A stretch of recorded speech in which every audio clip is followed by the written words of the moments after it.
បងខ្វាយខ្វល់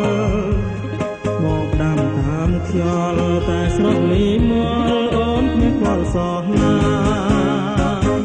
ឬខ្ញុំមានកម្មប្រចាំពីអតីតមក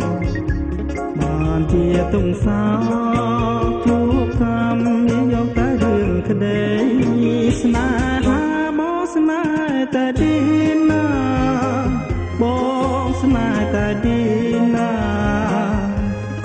នៅពេលលោកបានឃើញដួងនេត្រាខ្លោចខា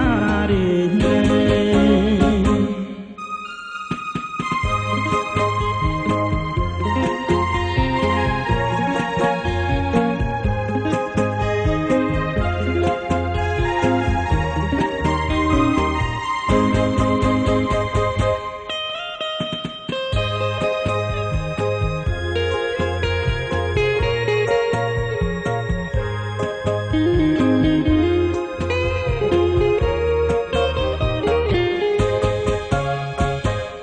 ខ្ញុំមានកម្មប្រចាំពីអតីតមក